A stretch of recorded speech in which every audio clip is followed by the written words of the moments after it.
The following is a presentation of the Belly Up Sports Media Network. Here's what's cooking on the day's Sports Stove podcast. We're talking NFL draft, recapping winners, losers, all that good stuff. We're talking some playoffs and other sports, as well as NASCAR headed to Kansas. We'll be talking with Kaleb McChesney about that. That's what's cooking on today's Sports Stove podcast. From Belly Up Sports and the Belly Up Podcast Network, you're listening to the Sports Stove Podcast with your host, Vince Stover. Hey, good looking, what you got cooking? How's about cooking something up to me?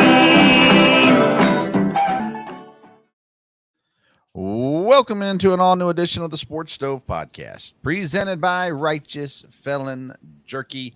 Join the flavor revolution at RighteousFelon.com. Use the code STOVE15. You're going to get 15% off your purchase. Again, that's STOVE15.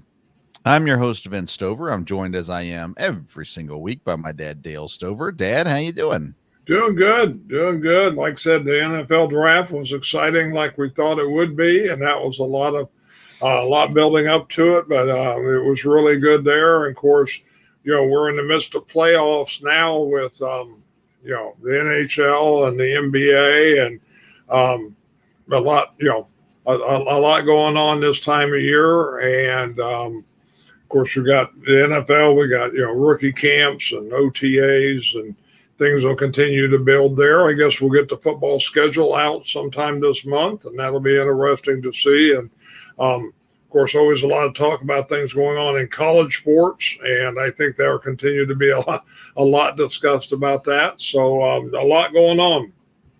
A lot going on indeed. Last weekend was the NFL draft, and I watched a large portion of that. Enjoyed being a part of the Belly Up Sports draft special also.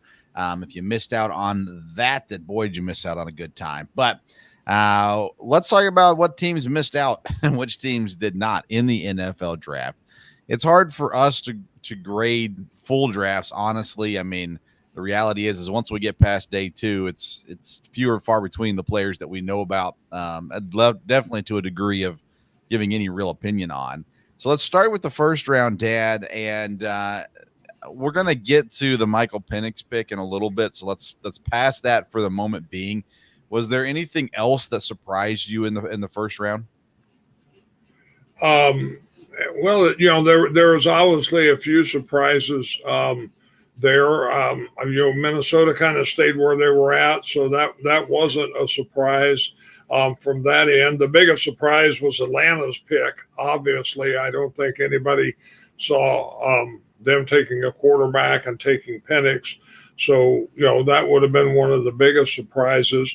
Otherwise, there was some movement in the draft, but not an over amount. And I think the players, for the most part, that we thought would go in the first round is who went in the first round. So I don't know if there was a lot of great surprises there. There were 6 quarterbacks taken, which I knew that could happen. And that didn't surprise me a whole lot, even though I had only predicted 5. There were a couple players dropped to the second round that were maybe a little surprising. Mainly the safety from Iowa and some players like that. So it turned out to be a lot of good picks early in the second round, also. Yeah, I mean, 14 straight offensive players to start off the first round made it weird, just because you got all these really good defensive players that now were going to be in the bottom half of the first round, which obviously meant somebody was going to get pushed out of the first round, at least guys that we expected to go there for sure. We're going to get to Michael Penix, but before we get to that, Buffalo trades down twice, once with Kansas City and then again with Carolina. Both times they traded, those teams selected wide receivers. Buffalo ends up picking a wide receiver with their first pick, which ended up being on the first pick of round 2. Do you think Buffalo got enough? Because it didn't seem like they really added much from those trades. More pick swaps, moving a little higher in the rounds and where they swapped picks. But ultimately, they gave up 3 receivers as a result of these trade downs. Xavier Worthy went to Kansas City.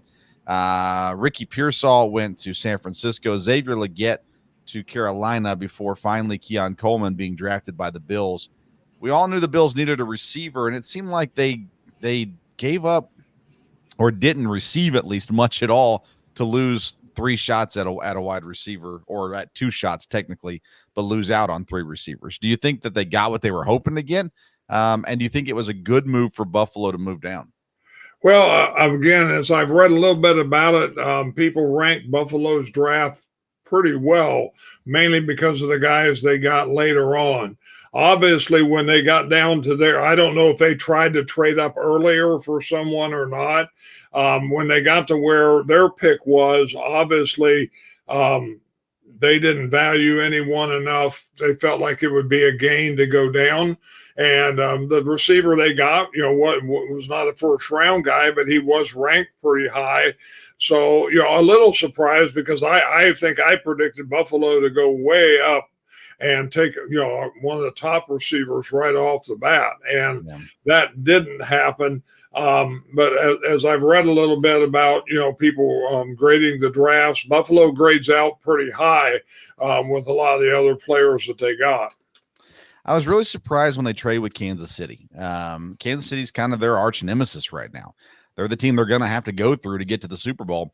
And so to trade with them was a little odd. Then to trade with them where they came up and got a receiver, I thought was really odd.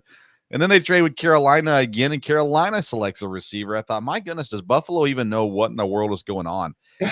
Did they end the night okay, or the weekend okay? Sure, I suppose they did. It just, to me, that didn't make a whole lot of sense. Those ones, there's one I really scratched my head on the first night of the draft. The other one, Dad, is the Indianapolis Colts. They select Laiatu Latu from UCLA, the edge rusher. He becomes the very first defensive player off the board.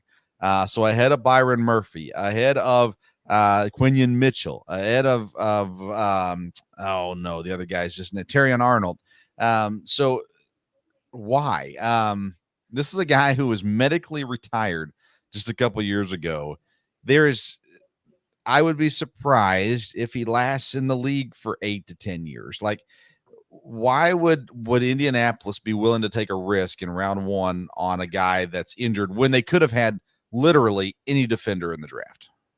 Yeah, that was surprising, and I knew you and I had talked before the draft, and you felt like he was one that was a real risk, and it could even drop, out of the first round. Now, earlier, of course, the mock drafts were all over the place this year. I had seen him up pretty high in a couple of them.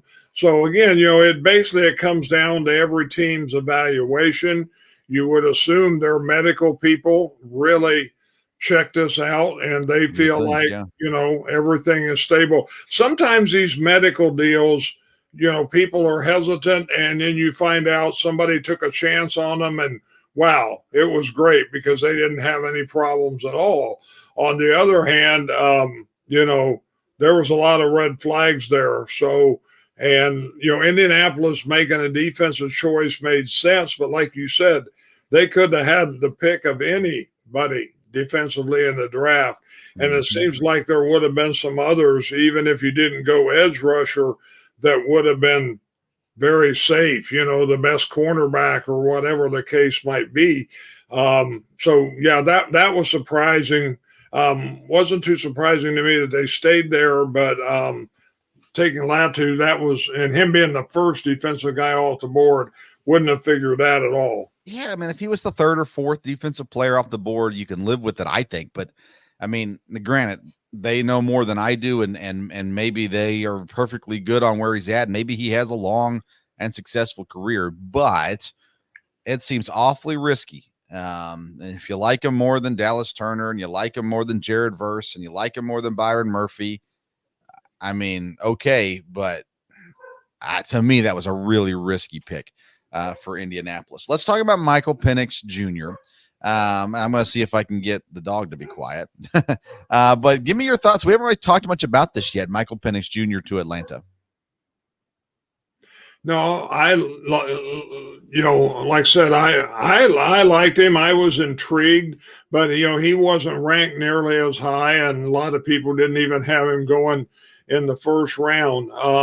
I think if, you've heard a lot of back and forth about this, if Kirk Cousins turns out to be good for Atlanta for the next 2 or 3 years, then this could be a good thing, because Penix might be a guy that really develops well, and they would have someone down the line.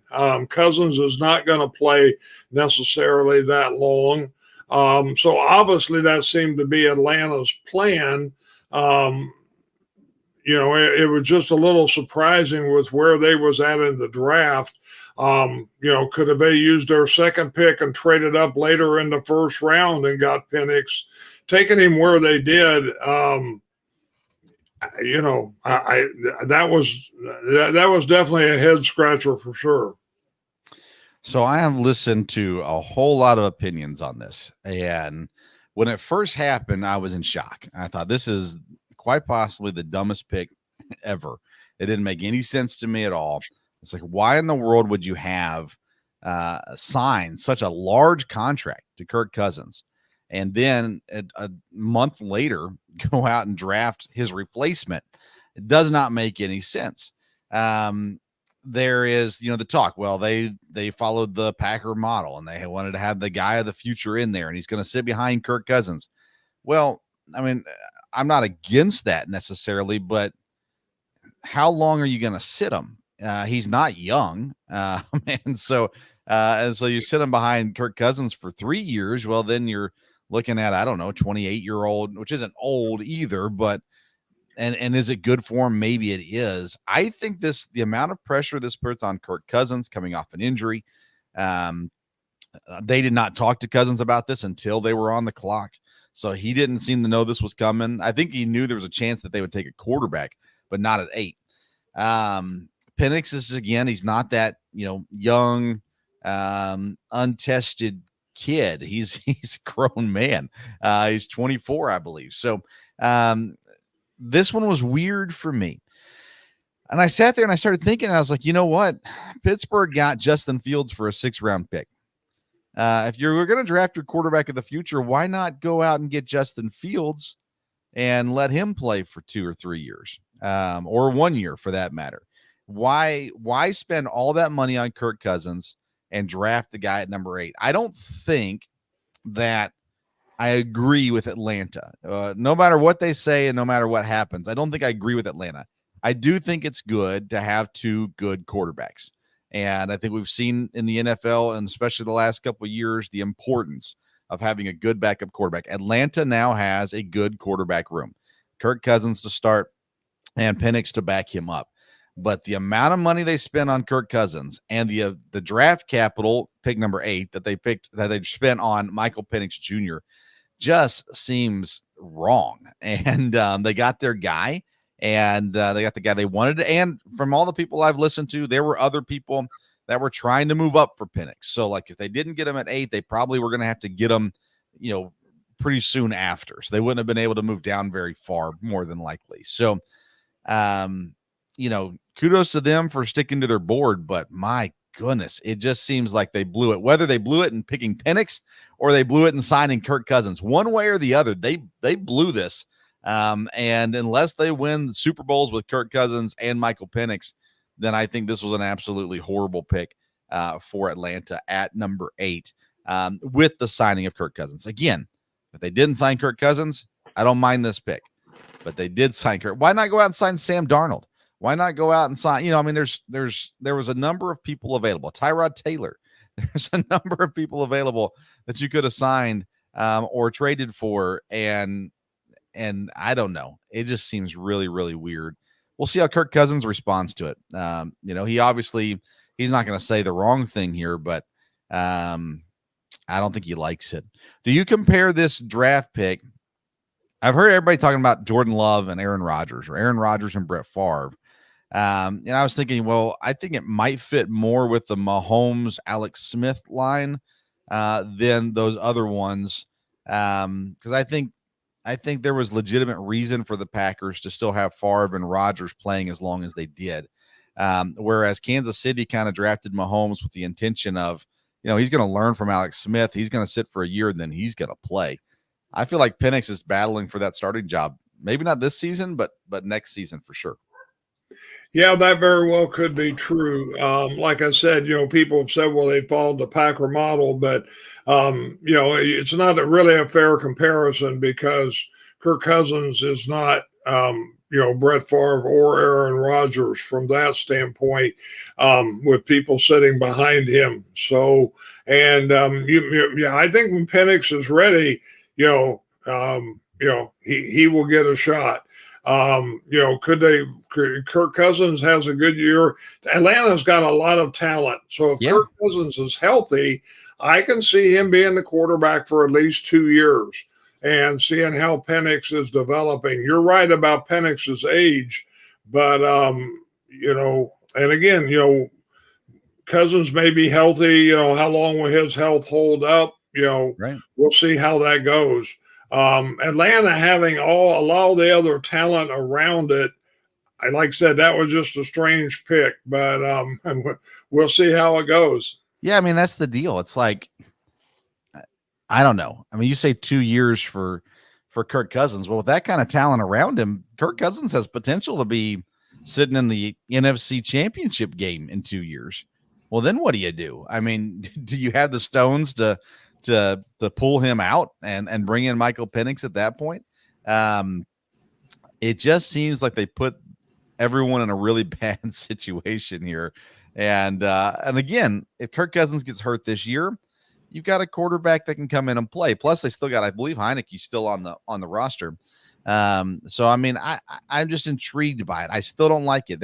I kind of wavered back and forth a little bit as I listened to everyone's opinion on it. At the end of the day, Dad, I just don't think it was a good move for Atlanta, and really surprised with how it went down. Let's talk about winners and losers, and then we might come back and cover a few more players, but want to see some kind of thoughts on it. I don't know. I've got 5 winners and 3 losers in this draft, Dad. So I want to start with people that we like, drafts that we liked. I don't know. We haven't talked, so I don't know if you broke it down this way or not. Do you have teams that you think came out winners in this draft? I looked at that a little bit to see. And again, there are several, that people marked with a high grade, but ones that stuck out to me, I think Arizona had a good draft. I think they did well there to help rebuild in their situation. I think Kansas City had a really good draft. When you look at where they're at, the people they picked up, you would think, the Super Bowl winning team at the last pick, but it looked like they helped theirself. The Rams, I think they had a good draft from there. Philadelphia definitely helped theirself. And there are several others, you got Seattle and different ones around there. A little intrigued with, when we talked about mock drafts, the one constant in every mock draft was Tennessee. And sure enough, that guy all went earlier to the Chargers, which was probably a really good pick, to protect their quarterback. So, in the first round, I think a lot of people helped themselves, at least to some extent. But those are ones that seem to look really good to me, with Arizona, Kansas City, the Rams, Philadelphia, maybe. So I don't think there was a lot of teams that had really bad drafts this year. I thought there was a lot of, middle of the road things. Philadelphia is the only team I have on my list that you mentioned. Quinion Mitchell comes to them. They get a top corner at 22, which was huge for them. They followed up in the second round by getting Cooper DeJean from Iowa, which is everyone thinks is a very, very solid pick. They get Will Shipley, the running back out of Clemson, in the 4th round. And then they get Jeremiah Trotter, linebacker out of Clemson. He was a guy I was hoping Green Bay would end up with. Again, he's got the bloodlines and all that kind of stuff. And so I thought that Philadelphia really did have a good draft. They got better on defense, and again, bolstered kind of the defense. Jalix Hunt, I don't know much about him, out of Houston Christian, the edge rusher in the 3rd round. So I agree with you at Philadelphia. I thought they were good. Dad, I thought the Jets had a really good draft as well. Olu Fashanu from Penn State in the 1st round. Malachi Corley, a lot of people love Malachi Corley, wide receiver out of Western Kentucky at the top of the third. Braden Allen, running back out of Wisconsin. I really like Braylon Allen. He didn't have a great year this last year, but he's shown some stuff in the past. Cortez Stiggers from the CFL Player of the Year as well in the 5th round. And they get a quarterback in Jordan Travis as well out of Florida State in the 5th round. And I think that's one to watch for down the road because, again, there's no question he's going to get a chance to sit. And so maybe you give him a couple of years and all of a sudden he's a legit prospect or at least a solid backup in the NFL from there. So I like the Jets draft. Let's talk about Houston. I think Houston was winners this week as well. Houston gets Kamari Lassiter. They did not have a first-round pick, but in the 2nd round, they get Kamari Lassiter and Blake Fisher, an O-lineman out of Notre Dame. Both really solid picks. And, Dad, congratulations to cousin Cade. Cade Stover, tight end out of Ohio State, goes in the 4th round there as well. I love the fit for him in Houston. I like what Houston did in this draft. Let's talk about the Lions. I thought the Lions had an incredible draft, Dad. Terrion Arnold at 24. Enos Rakestraw Jr. in the 2nd round. 2 really good cornerbacks there in Detroit. And then let's see here. They got the safety out of Utah as well. I liked really their top 2 picks, I guess, in Detroit. And then the other one, Dad, is Baltimore. I thought the Ravens had the best draft overall. Nate Wiggins in the 1st round out of Clemson, the cornerback. They go get an offensive lineman out of Washington, Roger Rosengarten, who had a really good year and is going to be a really good player. Dontez Walker, the receiver out of North Carolina in the 4th round. TJ Tampa, who I saw mocked many times in the 1st round. He goes in the 4th round there as well, the defensive back out of Iowa State. And then they get a few other guys in here as well. So I thought Baltimore had a really strong draft as well there. So I thought all those teams were winners this week. Let's talk about losers in this draft, Dad. Who did you think lost in this draft? Well, again, like you said, I don't know if there's a lot of big losers. The Atlanta one is up for question, no doubt about it. I think it's the same way with Denver, picking Bo Nix. Now, if he ends up being the guy, then that'll be good. Otherwise, I don't know that they helped themselves a whole lot with this draft there. I'm not sure about Carolina either for a team that needed a lot if they, got a lot there. So as far as just, big time losers, I don't know about that. I know we'll talk a little bit about this and, obviously I'd be prejudiced, but the Bears had a very interesting draft. Obviously they, didn't have a lot of draft picks. And so that was interesting there. The quarterback, if he ends up being great, then that will be good. You never know about a quarterback like that. The 2nd pick was really perplexing to me. Very, very good wide receiver. They already have, potentially 2 good wide receivers. To me, they could have helped themselves either more with a great defensive player or an offensive lineman. But we'll see. That may end up being tremendous having that. You never know. Yeah, I think your Packer fandom's blinding you on this one, Dad. Rome Odunze is the right pick. Keenan Allen's a very good football player, but he never survives a whole season. DJ Moore is a good football player.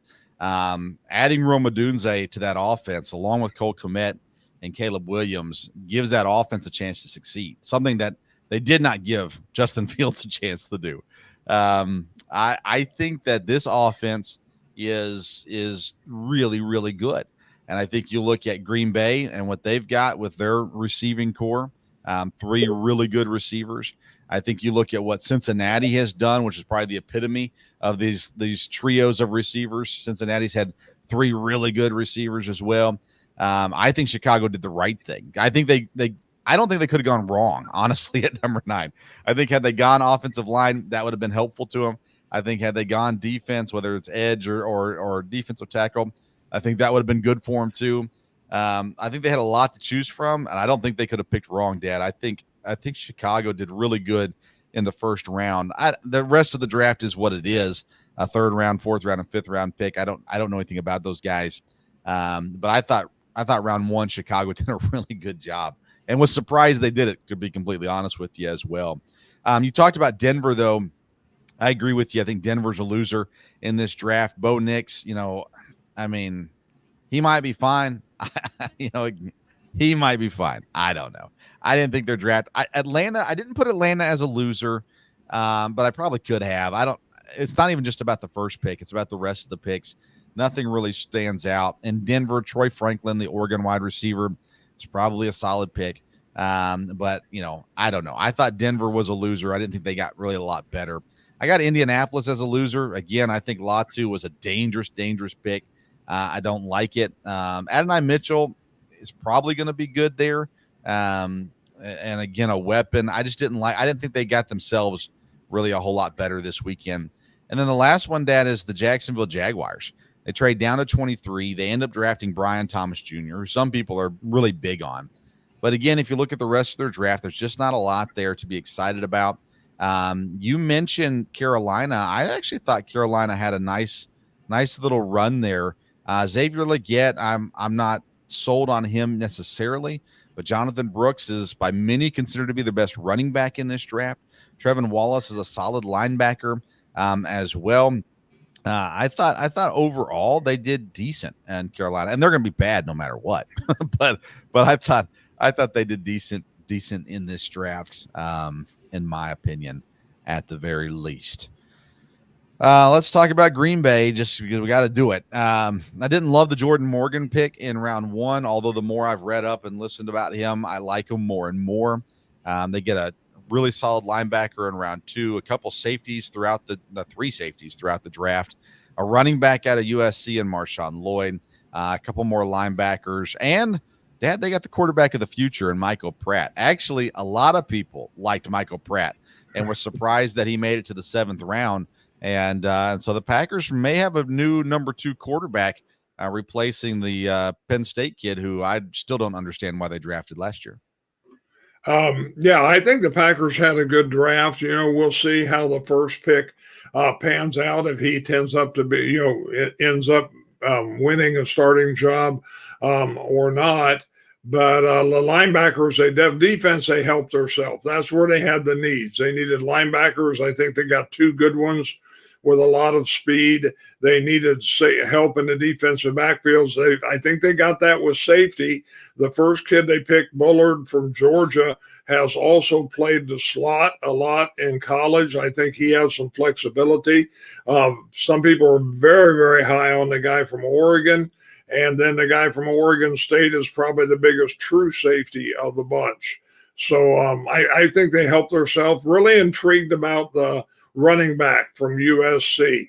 That could really add, be the second guy, third guy they need there. He's supposed to have good hands, can catch the ball, didn't catch the ball a lot in college, but a small, compact, very fast guy, who I think can come in and back up behind, the new running back there. So overall, as a Packer fan, I'm pretty pleased with that. And we'll just see how that goes. Yeah, definitely. 2 more teams I want to hit on before we shift pages there, and that is New England. They get their quarterback, the guy that they were going for, the guy they had lined up all along in the 6th round, Joe Milton out of Tennessee, the future quarterback of the New England Patriots. I kid a little bit. Drake May, of course, at number 3. It became pretty apparent that that's where they were going to go as we led up to the draft. And that is where they went. But Dad, one of the things when you look at New England's roster, you realize, man, they don't have a whole lot to help Drake May out right now. But in the 2nd round, they go get Jalen Polk out of Washington, a really good wide receiver. So if you package Drake May and Jalen Polk together, you got a little bit of hope, I think, if you're a New England fan right now. And honestly, I don't know, Dad. I was not a Joe Milton guy, even as a Tennessee fan. I didn't think Joe Milton was an NFL quarterback. So I'm not sure if he even wins a job there in New England. But that being said, I like the Drake May, Jalen Polk combo. Any thoughts on them? No, I think, they took the quarterback, the best one available at that time. And we'll just see. New England's got some rebuilding to do and a lot to do. Like you said, I think the Jets had a good draft. So that division's it may be a year or two, but hopefully they got a quarterback they can build on. And if they do, they'll probably be all right. Yeah, he's going to become best friends with Hunter Henry probably because him and Polk is about all there is to throw to right now. New Orleans, I at least got to mention it. Josiah Ezrium, drafted in the 7th round. Josiah's been a guest on my show several times throughout the last couple of years. EKU offensive lineman. Great story. Came in as a defensive tackle, transitioned to offensive line, and just blew up as soon as he moved to the O-line. So huge congrats to Josiah. Hoping to get him on the show later here in the year after kind of things slow down a little bit for him. But congrats to him. And then Logan Blake doesn't sign. He gets an invite to the Packers mini camp. And if he gets signed there, then great. If not, he'll head to New Orleans for their mini camp as well. I have talked with Logan. He is going to come on the show once things again calm down for him and kind of talk about his journey as well. But congrats to both of those guys, and both of them were fun interviews. Josiah, like I said, he's been on, I think 3 or 4 times. And so that's exciting. It's exciting to see. Saw the video of Josiah getting drafted and just the excitement that he had as well. I know that everyone's buzzing around here because, when you get one of your own that gets drafted, it's a pretty neat experience. So congrats to both of those guys. And hopefully we'll be talking to them here down the road as well. Dad, we're running up on time here. Let's hit quickly on the NHL playoffs. I have no idea what's going on with it, so you want to give us an update? We've got 5 series that are already settled. We only have 3 that are wide open, or not wide open, but one could be settled tonight. Buffalo or Boston and Toronto, and Matthews is not playing tonight for Toronto. So then we got 2 more games tomorrow night. We got Vancouver and Nashville. Vancouver leads 3-2, but Nashville is still in it and playing at home. And then you've got Dallas and Las Vegas. Yeah. And Dallas won last night, so they're up 3-2, and they play at Vegas tomorrow night. So 3 divisions still to be set. The other 5 are there. Been from really good hockey so far. Been following the Predators. Heartbreaker on Sunday night. That was just tragic. But we got a chance. They've won 2 games in Vancouver. So if they can win tomorrow night in Nashville, they'll have a chance in Game 7. But I think the NHL is very, very pleased. There's been some very good games. And I think these playoffs are going to be hotly contested as they head toward the Stanley Cup. So far, all the higher seeds have advanced with the exception of Colorado advancing over the number 2 Jets as well. So the Stars and the Canucks seem to be on page to move forward, both of them leading in their series as well.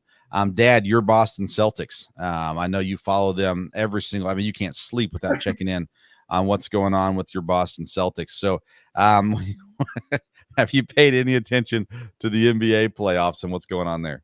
I just kept up a little bit, and that the Celtics got through their first round. I know they got upset there in one game. So we'll see. Yeah, I listen a little bit on the radio to a station that talks about, the Bucks. And so I could keep up a little bit on who's winning and losing. And I do look at the scores now just to see. And as it goes on through the line, I'll probably pay a little more attention to it. But as long as my Celtics are winning, we're okay. Yeah, the Thunder swept the Pelicans. Shai Gilgeous-Alexander, the Kentucky alum. Well, didn't technically graduate, but nonetheless, he's had a phenomenal season. Clippers and Mavs are in a close series. Dallas leads 3-2. Timberwolves swept the Suns. Kevin Durant and LeBron James are both at home watching the playoffs the rest of the way because the Lakers lost in 5 to the Nuggets. See, the Celtics did beat the Heat in 5 games. Cavaliers and Magic still rolling along. Cleveland leads 3-2. The Pacers are just minutes away from putting the Bucks out of their misery for this season, up by 15 at the moment. And then the Knicks and the 76ers has been one of the funner series so far. I've actually watched some of that. Watched the Tyrese Maxey, another Kentucky kid, had a huge shot the other night to send it to overtime, and 76ers staying alive in that one. So the Knicks lead 3-2 in that series as well. Dad, any other pressing needs that we need to talk about before we let you go tonight?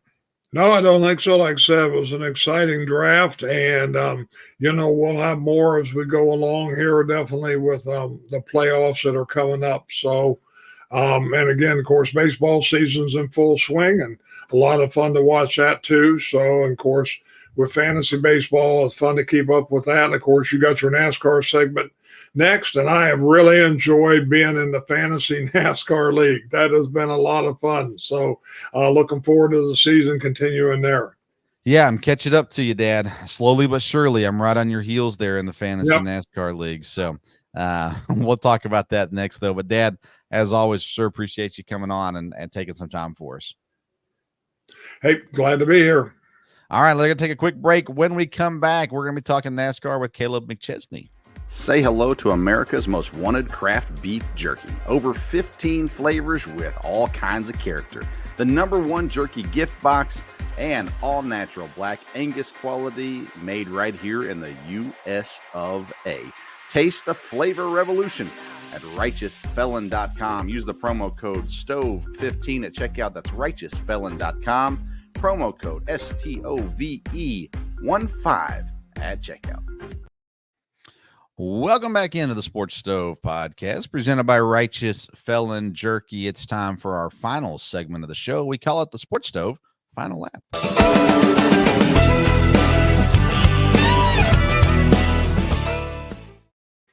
And joining us now, defending driver that we never defend. And I'm sure so excited about Joe Milton to the Patriots as well. It's the one and only Kaleb McChesney. Hey, Kaleb, how you doing, man? We were doing great until you said Joe Milton. Just out here enjoying my Thursday night, and you have to go ahead and remind me about the stupid comments I've had to deal with all week saying, oh, hey, maybe Joe Milton can take Drake May's job. Like, they're already calling Drake May Mac Jones 2.0, and they couldn't be any dumber. It's only because. Listen, this is my break from Patriots, all right? All right, so let's talk NASCAR. How about we do that for a little bit as well? Let's start with last week at Dover. Now, Dover, I did not get to watch or listen to any of Dover. So I did check in on the app to try to see what was going on. And as a matter of fact, I missed out on getting a driver put into out of my garage and into my lineup, but nonetheless, Dover comes through, and it seemed like everybody was relatively pleased with Dover. No, yeah, it was unquestionably the best short track race that we've had this year, besides Bristol with that crazy tire early on in the year. The short track package has been really hard to figure out and get a grip on, and Dover, it was certainly an improvement over Richmond and Martinsville, if we remember those two snoozers back in the back last month. So yeah, no, Dover is usually one of my favorite tracks to watch. Obviously, as a Alex Bowman fan, that's a pretty good track for him. Was running up top 5 most of the race until he got squeezed on a pit road and kind of lost his mind on the radio. We can talk about that a little bit later if you want to. Let's talk about it now. Let's get it out now. So you missed it. So you don't even know what I'm talking about here. I know what you're talking about because I've listened to a lot of things since the race. So I heard the playback and things like that. And it's intriguing to see this relationship between spotter, driver, and the issues that they have. And they seem like they shrugged it off, but give us your thought on it. Alex is usually a more reserved kind of guy. He's usually good for a sarcastic comment or two, which really fits really well with me being him being my favorite driver, of course. So it was interesting to kind of hear him snap back like that, like, let me drive the effing race car back to his spotter. But he has every right to be kind of upset about how that pit road exchange went. He was the first guy off pit road. He did everything right. He just got squeezed. And to avoid a 3-car pileup, as Clint and Mike and Kevin Harvick in the booth were all saying, that's the move of the year, because he could have scrapped 3 race cars if he kept it 3 wide. And he took it for the team, and he restarted 3rd, and I think he finished 8th. So 8th is a good. Nobody's complaining about a top 10, but for Alex, I mean, Dover was one of his top 3 best tracks, and he got screwed out of one there a little bit. So do you think that all's good in the world with Alex and his crew chief? Or not crew chief, but his spotter? I'd more than assume so. Yeah. I mean, after Yeah. the race, Bowman seemed, fine. He's like, yeah, no, we're kind of over. I'm not giving you any clickbait on this or anything like that. So it seems that it's all kind of water on the bridge. And Kevin Hamlin was just kind of no relation to Denny, was just trying to get the most out of his driver in that spot. And whether it worked or didn't work, I don't know. That's up for other people to decide. But I think it's all good in the 48 camp. The driver that I failed to get in to the in time was Noah Gragson. I had him in my garage, and I could have replaced Busher with him. But I'll tell you what, and I don't remember which podcast it was talking about this recently, but the Stewart-Haas team they're there, like with the other Ford teams at the very least. They're there. And Chase Briscoe and Noah Gragson specifically, they're there, it seems like, all the time right now. Yeah. So I have a couple of friends that are Stewart-Haas fans, and I tell them, you want the good news, the bad news. The good news is Stewart-Haas is probably the best top bottom Ford team that they got going right now. I mean, Ryan Blaney's doing everything he can, but Joey Logano and Austin Cindric look like they forgot how to drive. You got the Wood Brothers car, which is just kind of there, and then RFK, who just hasn't relived their 2023 success. So Stewart-Haas seems to be the clear-cut best Ford team. But the bad news is Ford as a whole is not competing whatsoever in any of these races. I mean, you don't see them running up front and winning races that are at non-drafting tracks. Obviously at Talladega and Daytona and Atlanta, everybody has a fair shot. I mean, Blaney was this close at Atlanta. Yeah. Keselowski was a Michael McDowell stupid block away from winning. Michael McDowell was a stupid block away from maybe taking the win. So no, Ford, they gotta figure it out. I'm not sure what it is about the manufacturer change. I mean, not the manufacturer changed this year where they updated the Ford and made it a little more aero friendly. It seems like they made it more aero hostile, and they're not getting through the field like Chevy and Toyota are. And I get that everybody looks at these non-drafting tracks and they go, well, it's Hendrick and JGR winning every single one, which is true. But the top 4 teams aren't even there. Yeah. Not even there. I mean, they're in the top 10. The Ford drivers are, but they are not competing for race wins, like you said. And before we wrap up the Ford conversation, Ryan Blaney's the easy answer, but who's the first Ford to win a race this year? Ryan Blaney is the easy answer. Keselowski's come close. Yeah. He's been in the top 5 a couple of times, especially on short tracks. Dover was kind of an aberration for him. I wrote on my 3 up, 3 down. He was top 5 in most of the short track races we've run this year, which is kind of the opposite of what it was 23, where he was dominating the 1.5s and the super speedways and just not showing up on the short tracks. So Keselowski feels like a good answer, but honestly, Noah Gragson is, I think, really behind Blaney, the best Ford out there week in and week out. And I say this as a guy who thought when he got thrown out of the 42, like, oh, this guy just sucks. Like, I was ready to write him off. Like, he needs more time in Xfinity and just get his crap together. He as soon as he hopped in that 10 car, he's well beyond everything I thought he would be. Yeah, he's looked good. He's fun to watch too. You mentioned Hendrick and JGR's winning everything, but Christopher Bell, I mean, he's bad month. April. That's a perfect way to put it. Bad month. It has not been pretty. He finished 34th last week. His high for the month was P17, as I wrote. Nice. This week. Yeah. And I think he's one of the better young drivers out there. Something's just not hitting this year. No, and again, it's early. I mean, you see teams turning around, and he obviously had success early in the year. We think of Kodo. We think of, I believe, Bristol was good for him. I need to go back and look. But Christopher Bell's had more than a fine car. The 20 team just had an off month. Couple of wrecks. Again, high finish of P17. It's just, you kind of want to just shrug it off. It's just one of those things that you just kind of got to work out of, and eventually it'll get better. And Kansas is a good spot for him. As much as I faded him this week, he's usually riding up there in the top 10. So I guess he's going to win this week for all of you guys that are looking for cars to bet on. He's a plus 800.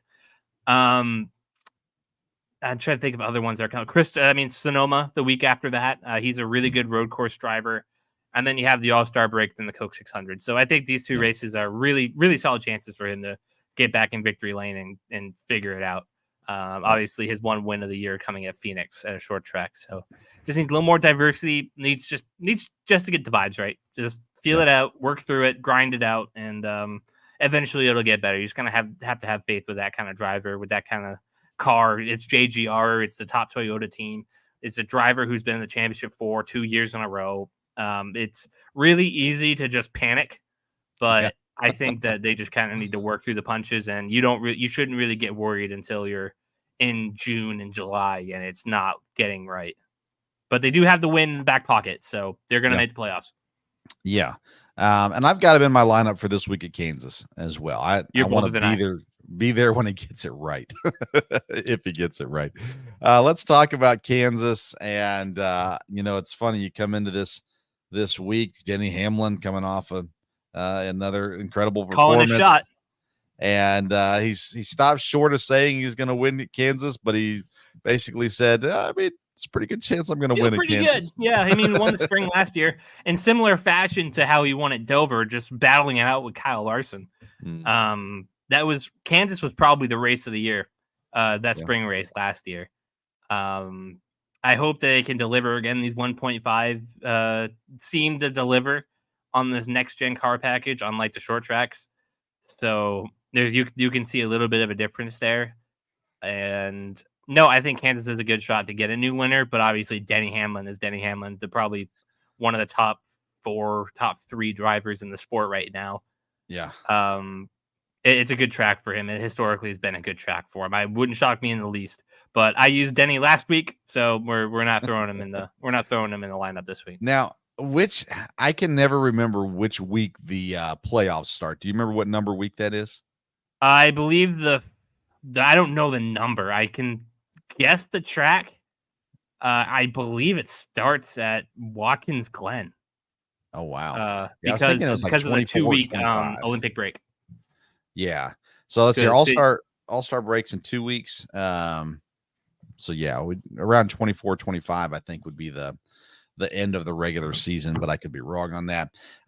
Let's talk though about this week in Kansas, and because the reason I bring that up is I lied to you. The round of 16 begins Sunday, September 8th, 3 p.m.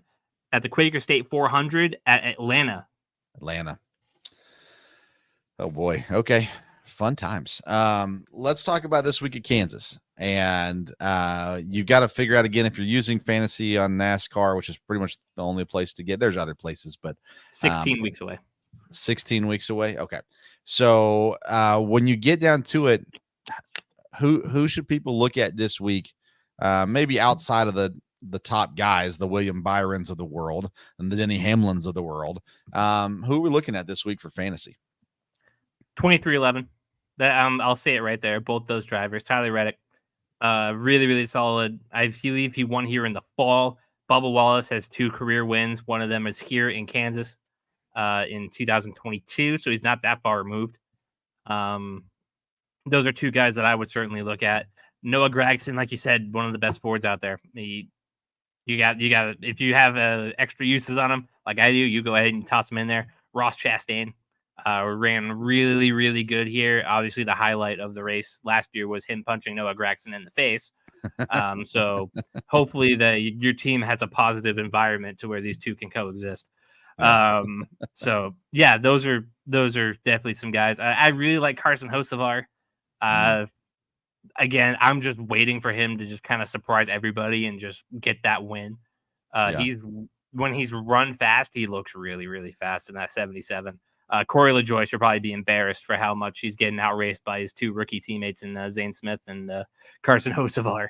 But no, those are some drivers that I really, really like. I forget I'm forgetting who I put on my picks. I know that one of them was Wallace. Corey LaJoie had one of the better pictures of the year sliding sideways down there at the finish line after the Michael McDowell mayhem. But outside of that, his season hasn't been that great for sure. So I'm going this week. I've got Chase Elliott in there. I got Denny Hamlin in there. I've been saving him a little bit. I got Kyle Busch. He's starting to make me believe slightly again that he can finish in the top 10. No, Dover was good to him. It was his first top 5 in 2-3 months. Long time. Yeah. I gotta see consistency before I really buy into you. I'm glad I didn't fade Kyle Busch this week because I did last week. There he goes in the top 5. Yeah. So no, Kyle Busch is a solid bet. I mean, RCR's got to get it together at some point. I know that Right. Austin Dillon is a liability, but you have a top 3, top 4, top 5 NASCAR driver of all time in Kyle Busch. Won at every single level and done it really, really well. It's got to come together at some point. I really hope he's just not there collecting checks at this point. Like, he's still one of the better drivers up there. That's what I was going to ask. Has he checked out at all? And it doesn't seem like he's the kind of guy who would do that, though. But he's got his kid racing, and he's got things going on in his life as well. Do you think maybe that's impacting how he's racing? It's definitely made him not as aggressive as he might have used to be. Like, everybody says when Kyle Busch had kids, he calmed down a lot and he stopped putting himself in super unstable situations. So there's definitely less of that. Yeah. But I don't think he's checked out. I think RCR just hasn't put together a really good car. But again, how can we really say that when his teammate to compare to is Austin Dillon? Oh man. Which I think Austin Dillon still ranked higher than Bubba Wallace in the power rankings this week by Chris Prince. No, I'm kidding. Of course. I was about to say, ain't no way. No, I'm just kidding. I've got Chase Briscoe in right now. I got Gregson as my garage. And I'll wait till, again, I always wait till after qualifying, and then I might make a change or two after qualifying, depending on some things there as well. But I'm intrigued. I'm intrigued to see how, especially we get into this all-star week here in a couple weeks, to see if any tides start to shift a little bit, especially with Ford. Like I said, we've seen them creeping up there. Even Keselowski, you mentioned him earlier. He's been running a lot better here as of late as well. And I got to think that Ford, the manufacturer, had to be irate at Michael McDowell because, I feel like if he wouldn't have tried to dive down, he may have still won that race. Keselowski would have. If he wouldn't have, it would have been a Ford win. And everybody said the right things about McDowell. They love him. He's a good guy. He was doing everything he thought he needed to do. But, I don't know if you heard him. Junior said he ran into him at the school pickup line and asked him about it. And McDowell said, "Be honest with me. What would you have done?" And Junior said, "Man, I would have made one block. If that didn't work, I would have just pushed it to the end." And McDowell said, "I was willing to die out there." No kidding. And he almost did. He almost took some people with him too. But Ford has been that close a couple times now. And I'm intrigued. I'm intrigued to see when it turns, if it turns. And again, you go back to Atlanta. I asked this to the last 2 guests that we've had on, so I'll ask you too. You go to Atlanta. If Ryan Blaney wins Atlanta, how much are we talking about Ford right now? That's a good question. I still think there's still concerns. I mean, you still don't. Again, Joey Logano, nowhere to be found outside of one runner-up finish at Richmond, and Richmond was kind of a stupid race, as we all agree. Brad Keselowski here and there, hit or miss. Where the hell is Chris Buescher? I'm about to put his face on a milk carton at this point. And then again, Stuart Haas, a operation that hasn't had great success in a couple of years now at this point. Everybody thought they were circling the drain when Kevin Harvick left. They're your best Ford team. Mm-hmm. And again, they're not running at the front competing for races. They are settling for top 10s, top 15s, and maybe squeaking a top 5 if they get lucky. Yeah. It's still if Blaney won at Atlanta, I still think you're having a conversation, but we're not talking about they haven't won anything because obviously Blaney would obviously have the win, but it's still a huge concern, especially with Joey Logano. I mean, you're a 2-time Cup Series champion and you're driving like that. There are 5 Fords in the top 16 in points right now. There are 5 of them. There are 5 Chevys, or excuse me, 5 Toyotas, in the top 16, and there's 1, 2, 3, 4, 5, 6 Chevrolets. Now, granted, Chevy and Toyota are the top 6, and Blaney's the only one. They get 4 drivers each 10. with Hendrick and JGR. Right. Ford only has 1 in the top 10 right now. That's number 7, Ryan Blaney. But Briscoe, Logano, Buescher, and Keselowski in the top 16 as well. And you look past that line, you got guys like Daniel Suarez, who won a race. So he doesn't have to be above that line right now. Yeah, can't wait to watch Daniel Suarez in the playoffs. Over oh, my goodness. Somebody who's probably going to deserve it a little better. Now, there is a road race in the first 3 races, I believe, in the round of 16. Watkins Glen. Okay, so there you go. We might see Suarez in the Listen, we're kicking it off at Atlanta, a super speedway. Yeah. Good Lord. If there was any year for a random winner of the NASCAR Cup Series, this is it. Yeah. Yep. Bonkers. So gracious. Okay. All right. Well, needless to say, we're a couple weeks away from the All-Star race. I'm going to try to get with you and Chris, and we'll do a belly up halfway there show and talk through the season so far and stuff like that. But Kaleb, we always appreciate you taking time for us and chatting NASCAR. You've got your I forget what you call it, but you got your odds and things that you put out each week with your picks there on Belly the Up expert Sports. Picks, if you will. Yeah. Yes, the Kaleb McChesney expert picks. They're on bellyupsports.com. It's out there every single week. And then you've also I can never remember if it's in the same article or a separate article. 3 down. That's a different. Okay. That usually comes out that's like instant reaction after the race. That comes out Monday or Tuesday. And then picks come out Wednesday or Thursday, whenever Chris wants to fill in his stuff. See, teamwork, a little teamwork going on. Yeah. The people wouldn't believe it on Twitter, but we're actually great teammates. Yeah. You guys are, I was trying to think of good teammates to compare you to in NASCAR. But I couldn't think of any good ones right off the bat, so I apologize. That being said, like I said, we do appreciate you and your time for us as well. Tell the fine folks where they can hear more of your opinions and where you post them. Yep. So obviously, as you listed right there, those 2 pieces a week, that's where I get a lot of it. Especially if I have a lingering thought, it'll also go up there on bellyupsports.com. You guys were talking about the NFL draft a little bit earlier. I gave you a huge thumbs up when you were talking about Drake May to New England, QB1. Hopefully not rushed. You can check out my Patriot stuff on Foxborough Beat on Facebook. You can check it out on YouTube. We did 8 hours of streaming for the NFL draft, and my voice was gone. It took me a while to get that back, but we have it back, so that's good. And Foxborough Beatcast on YouTube. That's some good stuff. We put out an episode this week. Good stuff. A lot of fun. And I'll have a lot more free time in the next couple of weeks. I graduate from UNH in next Sunday, or 2 Sundays from now. Man, congrats. There's nothing better than being done with school. Yeah, it's either exciting or terrifying, I tell people. I'm not sure which one it is yet. Oh, trust me, it's a wonderful thing to be out of school. There's not a day I look back and think, man, I wish I was still in school. So congrats to you, Kaleb. Thank you. For sure. We'll see you back here in a few weeks, and maybe we'll be on Belly Up together here in the near future as well. Kaleb McChesney from Belly Up Sports. Thanks again, man. Appreciate you. Thank you. Appreciate it. All right. Well, friends, thanks for tuning in to tonight's edition of the Sports Stove Podcast. You can follow us on Twitter and Instagram at Sports Stove. Make sure you go buy yourself some jerky, RighteousFelon.com. You use the promo code STOVE15. You're going to get 15% off your purchase, and you're going to thank me because it is phenomenal beef jerky. Bootleg and barbecue is my favorite. It's right up here in the blue package right there. Bootleg and barbecue is a phenomenal flavor. I absolutely love it. It's got some kick to it, but also barbecue flavor.